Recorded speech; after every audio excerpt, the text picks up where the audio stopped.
How to study more in less time. हर exam से पहले मेरे YouTube पे सबसे ज्यादा सर्च करने वाला टॉपिक होता था ये, एंड मुझे पता है आप भी ऐसा ही कर रहे हो। हाँ दीदी, तभी तो पढ़ाई को छोड़ के ये वीडियो देख रही हूँ। पूरा दिन पढ़ती रहती हूँ मैं तो, फिर भी लगता है जैसे कुछ पढ़ा ही नहीं है। और तो जैसे जैसे मैं आगे पढ़ती जा रही हूँ ना, वैसे वैसे मैं पहले वाला सारा भूलती जा रही हूँ। मुझे क्या करना है, मुझे कुछ समझ में नहीं आ रहा है, पर अब समझ में आ गया क्या करना है। इस वीडियो को एंड तक देखना है। ये हुई ना बात, क्योंकि आज मैं आपको बताने वाली हूँ वो एग्जैक्ट 7 सीक्रेट स्टडी रूल्स जिनको फॉलो करके मैं अपनी 12-12 घंटे पढ़ने वाली फ्रेंड से भी ज्यादा स्कोर कर पाई थी। और ट्रस्ट मी, अगर आप भी इन्हें ठीक से फॉलो करते हो तो आप भी कम टाइम में पढ़ के ज्यादा स्कोर कर पाओगे। और पता है, रूल नंबर 5 तो मेरा सबसे फेवरेट है, जिसने मेरी सबसे ज्यादा हेल्प की थी एग्जाम टाइम में, तो उसे तो बिल्कुल भी मिस मत करना। हाँ दीदी, उस रूल को क्या, हम तो किसी भी रूल को मिस नहीं करेंगे। आप बस ये बता दो कि हमें कमेंट क्या करना है और जल्दी से वीडियो को शुरू करो। तो चलो ठीक है। जब आप बोल ही रहे हो तो मुझे कमेंट करके बताओ कि आप डेली कितने घंटे पढ़ते हो, और हाँ, सच सच बताना। कर दिया comment?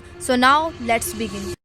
Rule number 1, forget about hours. वाह दीदी वाह, जस्ट अभी आपने हमसे कमेंट करवाया है कि हम कितने घंटे पढ़ते हैं, और अभी आप बोल रहे हो कि फॉरगेट अबाउट आवर्स। अपना कमेंट डिलीट कर रहे हैं हम। अरे कहाँ जा रहे हो? सुनो। हुआ क्या था ना कि मेरे साइंस के एक चैप्टर का टेस्ट था, तो मैंने घर पे आके लिटरली 6 घंटे पढ़ाई करी थी उस दिन, बट फिर भी मेरा पूरा चैप्टर बाकी रह गया। और अगले दिन स्कूल जाने से पहले मुझे पता चल गया था कि अगर आज ये टेस्ट मैंने दिया तो मेरे मार्क्स बहुत कम आएंगे। मैंने मम्मी को बोला कि मम्मी आज स्कूल रहने देती हूँ ना, मुझे कुछ भी याद नहीं है। मम्मी तो मानने ही वाली थी, लेकिन पापा ने बोला कि बेटा ऐसे छोटे मोटे टेस्ट से डरेगी तो कुछ बड़ा कैसे करेगी। चल बैग उठाओ, स्कूल जा, बस आती होगी। फिर क्या, मेरा तो दिल ही टूट गया। जैसे तैसे मैं स्कूल गई और मैंने टेस्ट दिया, और जैसा मैंने सोचा था बिल्कुल वैसा ही हुआ। उस दिन मेरे 10 में से कितने मार्क्स आए पता है? सिर्फ 3। लेकिन मेरी फ्रेंड, उसके 8 मार्क्स आए थे। जबकि पता है उसने कितने घंटे पढ़ाई करी थी? सिर्फ 2 घंटे। ह्यूमन बिहेवियर के बारे में उस दिन हमने कुछ जाना। दोस्त फेल हो जाए तो दुख होता है, लेकिन दोस्त फर्स्ट आ जाए तो ज्यादा दुख होता है। पर दीदी आप इतना पढ़े थे, फिर भी आपके इतने कम मार्क्स क्यों आए? अरे यही तो पॉइंट है जो मैं आपको समझाना चाह रही हूँ। खाली टेबल पे बैठ जाने से, नोट्स खोल लेने से, बार बार उन्हें पढ़ने से या अलग अलग कलर से उन्हें डेकोरेट करने से पढ़ाई नहीं होती है यार। हुआ क्या था ना, मैंने जोश में स्टार्टिंग की कुछ बेकार सी चीजों में इतना ज्यादा टाइम वेस्ट कर दिया कि मेरे सारे इंपॉर्टेंट टॉपिक्स तो रह ही गए। उस दिन मुझे रियलाइज हुआ कि सिर्फ घंटे मैटर नहीं करते। तो क्या नाचो मैं? पर दीदी स्कूल वाले, घर वाले सब यही बोलते रहते हैं इतने घंटे पढ़ना चाहिए, टॉपर इतने घंटे पढ़ते हैं, तुम भी इतने घंटे पढ़ो। क्या कर सकता हूँ यार? Don't count hours, make hours count. दीदी आप हमें गोल गोल मत घुमाओ प्लीज, ऑलरेडी बहुत कुछ पढ़ना बाकी है। आप बस हमें ये बताओ कि अब हमें करना क्या है। ओके, मैं फॉलो करती थी मेरा favourite prioritise and recall method. मान लो मैंने डिसाइड किया कि आज मुझे ये पूरा चैप्टर कंप्लीट करना है, तो सबसे पहले मैं पूरे चैप्टर को ऊपर से देखती थी कि मोटा मोटी इसमें क्या क्या है, कौन कौन से टॉपिक्स है। फिर मैं देखती थी कि इस चैप्टर के सबसे इम्पोर्टेंट टॉपिक्स कौन कौन से हैं। मैं सबसे पहले उन्हें पढ़ती थी, because 80% of exam questions come from 20% of the topics in A chapter. अरे दीदी, हमने पहले भी सुन रखा है 80-20 रूल ही तो है ये, पर मेरे लिए ये रूल काम नहीं करता, क्योंकि मुझे तो सभी कुछ इम्पोर्टेंट लगता है। इसीलिए मैं जब हाईलाइट करती हूँ ना, तो पूरी नोटबुक ही रंग डालती हूँ। ये गड़बड़ है बाबा। पता है, इम्पोर्टेंट वो नहीं होता जो हमें लगता है कि इम्पोर्टेंट है, इम्पोर्टेंट वो होता है जो इम्पोर्टेंट है। क्या मतलब? क्या मालूम? अगर आप लोग सिर्फ लास्ट 5-6 साल की PYQs भी ध्यान से देखोगे ना, देखोगे क्या, देखने ही है और सॉल्व भी करने हैं, तो आपको समझ आ जाएगा कि एग्जैक्टली किस तरीके के क्वेश्चंस एग्जाम में बार बार आते हैं, कौन कौन से ऐसे टॉपिक्स हैं जिनसे हर साल घुमा घुमा के क्वेश्चंस पूछे जाते हैं। यही तो है वो 20%। इससे ना आपका बहुत ज्यादा टाइम बचेगा, क्योंकि अब आप उन चीजों पे टाइम वेस्ट नहीं करोगे जो एग्जाम में आ ही नहीं रही है, और अगर आ भी रही है तो सिर्फ 1-2 नंबर की। और मैं क्या करती थी ना कि जब भी मैं कोई चैप्टर शुरू करती थी तो पूरे चैप्टर को छोटे छोटे पार्ट्स में तोड़ देती थी। फिर पहले एक पार्ट कंप्लीट करती थी, फिर एक छोटा सा ब्रेक लेती थी, फिर वापस दूसरा पार्ट, फिर वापस ब्रेक। जिस दिन मैं ऐसा नहीं करती थी ना, उस दिन मैं 1 या 2 टॉपिक में ही पूरा दिन लगा देती थी। बाकी सारा चैप्टर तो बेचारा मेरा इंतजार करता ही रह जाता था, पर मैं नहीं आती थी।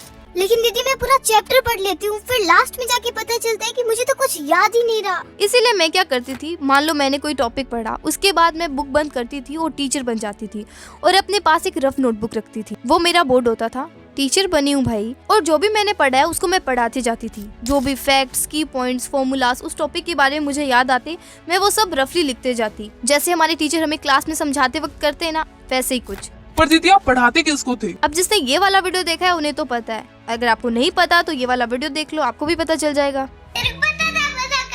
और हाँ, अगर मुझे बीच में कुछ याद नहीं आता तो मैं नोटबुक में हल्का सा देख लेती थी और लास्ट में मैं ये चेक करती थी कि मैंने क्या छोड़ दिया। आपको भी ऐसे ही पढ़ना है। इससे आप जो भी पढ़ोगे ना उसे आप लंबे टाइम तक याद रख पाओगे और जब आप अपनी रफ नोटबुक देखोगे तो आपको लगेगा कि यार सच में पढ़ाई तो मैंने की है आज। Use AI tools.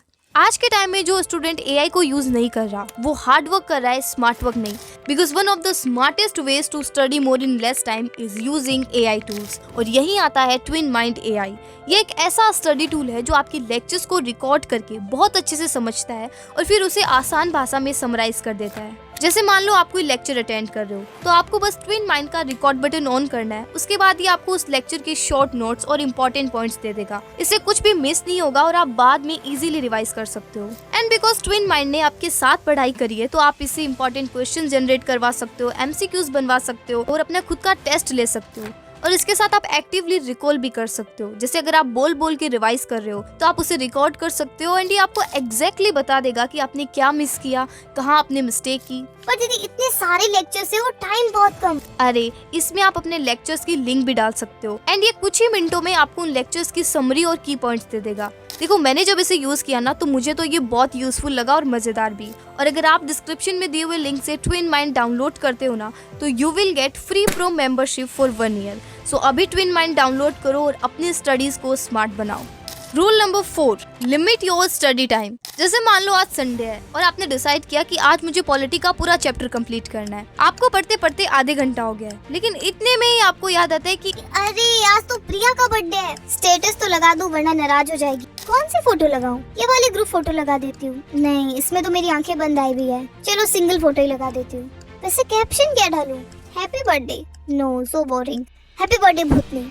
नहीं यार, पिछली बार भी नाराज हो गई थी। मजाक तो समझ आता नहीं, आ जाते स्टेटस लगवाने। हाँ, happy birthday to my drama queen. Perfect. चलो सबसे इम्पोर्टेंट टास्क तो हो गया, अब पढ़ते हैं। यार ये चैप्टर कितना लंबा है, ऊपर से इतना बोरिंग हो रहा है, भूख भी लग गई है। एक काम करते हैं, नूडल्स बना के लाती हूँ। नूडल्स खा के आप फिर से पढ़ने बैठते हो और ऐसे ही करते करते जो टॉपिक 1 घंटे में हो सकता था उसी एक टॉपिक पे आप पूरा दिन निकाल देते हो। हाँ दीदी, सेम ऐसा ही होता है मेरे साथ, पर करे क्या? Set deadlines. Because Parkinson's rule तो पता है ना आपको, work expands to fill the time you allow for it. इसीलिए ऐसे रैंडमली चैप्टर खोल के मत बैठ जाया करो कि पढ़ना है बस। नहीं, 50 मिनट का टाइमर लगाओ और एकदम क्लियर टारगेट रखो कि इसमें मुझे ये 5 टॉपिक्स कंप्लीट करने ही हैं। और उस टाइम में ना तो आप इंस्टा खोलोगे और ना ही किचन। अब ऐसा नहीं है कि मैंने 50 मिनट बोला है तो एग्जैक्टली 50 मिनट का ही टाइमर लगा रहे हो। अगर आप 90 मिनट्स तक लगातार फोकस कर पा रहे हो तो 90 मिनट्स का टाइमर लगाओ और फिर 5-10 मिनट का एक ब्रेक ले लो। मस्त प्लान है। क्या मस्त प्लान है। आज तक एक बार भी ऐसा नहीं हुआ कि जो डेडलाइन मैंने सेट की थी उसमें मैंने वो चैप्टर कंप्लीट कर लिया हो। हाँ तो होगा भी कैसे जब डेडलाइन ही एकदम अनरियलिस्टिक बनाओगे कि 1 घंटे में फिजिक्स के 2 चैप्टर कंप्लीट करने हैं। भाई साहब कुछ ज्यादा नहीं हो गया ये? जैसे अगर मैं सोचूं कि 1 महीने में मुझे 5 वीडियोस अपलोड करने हैं तो ये नहीं हो पाएगा, क्योंकि आई पर्सनली बिलीव दैट कि 2 यूजफुल एंड इन्फॉर्मेटिव वीडियोस बनाऊं बजाय 5 ऐसे वीडियोस जिनमें कुछ भी ना हो। और मैं आपको भी यही कहूंगी कि हमेशा set a deadline that feels possible to you, not something that can't happen. Rule number 5, take your notes. ये मेरी सबसे फेवरेट टिप है, सबसे फेवरेट। पर दीदी आपने तो बोला था ना कि वो फेवरेट है। नहीं बेटा, मस्ती नहीं। मान लो मैं मैथ्स में कोई एक्सरसाइज सॉल्व कर रही हूँ बट उसमें कोई क्वेश्चन है जो मुझसे सॉल्व नहीं हो रहा है एंड अब मुझे पता है कि अगर एग्जाम में ये क्वेश्चन आया तो मैं गलत कर दूंगी। तो मैं क्या करती थी, उस पे एक स्टार लगा देती थी। अब मान लो कल एग्जाम है तो मेरे पास इतना टाइम नहीं है कि मैं सारे क्वेश्चन सॉल्व करने बैठूं, तो मैं क्या करती थी ना, इन स्टार वाले क्वेश्चंस पे फोकस करती थी। और मैथ्स ही क्या, मैं हर सब्जेक्ट में करती थी ऐसा। जैसे फिजिक्स में किसी चैप्टर में कोई टॉपिक है जो बहुत इंपॉर्टेंट है, हर बार एग्जाम में आता है बट मुझे थोड़ा कम आता है, तो मैं स्टार लगा देती थी। और अगर कोई बहुत इंपॉर्टेंट टॉपिक है, फॉर्मूला है जो एग्जाम से पहले एक बार तो देखना ही है, तो उसके आगे मैं 3 स्टार लगा देती थी। ऐसे ही आप भी कर सकते हो अपने अकॉर्डिंग, बस इसको कॉम्प्लिकेटेड मत बनाना, सिंपल ही रखना। इससे होगा क्या ना, जब एग्जाम से पहले आप रिवाइज करोगे ना तो आपकी आंखें अपने आप उन स्टार वाले क्वेश्चंस और टॉपिक पे चली जाएगी और पहले आप उन्हें पढ़ पाओगे और काफी अच्छे मार्क्स स्कोर कर पाओगे। Rule number 6, take care of yourself. ओ दीदी, जब एग्जाम आने वाले हो ना तो हेल्थ नहीं देखी जाती, सिर्फ एक चीज देखी जाती है और वो है एग्जाम डेट। देखो जब हेल्थ सही नहीं रहती ना तो कुछ भी अच्छा नहीं लगता। अभी कुछ दिनों से ना मेरी तबीयत थोड़ी खराब थी तो मैं वीडियो नहीं बना पा रही थी यार, because when the body is not healthy the mind does not work properly. इसीलिए आप भी पढ़ाई की टेंशन में यार अपनी हेल्थ को इग्नोर मत करो। ज्यादा कुछ है ही नहीं, आपको बस 3 चीजों पे फोकस करना है। सबसे पहली चीज है स्लीप। अब कुछ लोगों को क्या लगता है ना कि अगर वो सोएंगे तो उनका टाइम वेस्ट हो जाएगा, इतने में तो वो 2 चैप्टर कंप्लीट कर लेंगे। फिर वो रात के 2-2, 3-3 बजे तक पढ़ते रहते हैं और फिर 7 बजे उठ के स्कूल जाते हैं। शाबाश बेटा। पूरे दिन के थके हुए दिमाग को थोड़ा सा तो रेस्ट दो। कम से कम 6 से 8 घंटे की नींद लो डेली। सच बता रही हूँ, मुझे तो 6-7 घंटे की नींद चाहिए ही चाहिए। जिस दिन मुझे अच्छी नींद नहीं आती ना तो पेट दिमाग की बत्ती नहीं जलती। हाँ, कभी कोई बहुत जरूरी काम है तो अलग बात है। और हाँ, दिन में जब भी आपको लगे आपको थकावट महसूस हो, 10-15 मिनट की पावर नैप ले लिया करो, देखना आपको बहुत रिफ्रेश फील होगा। Now the second is diet.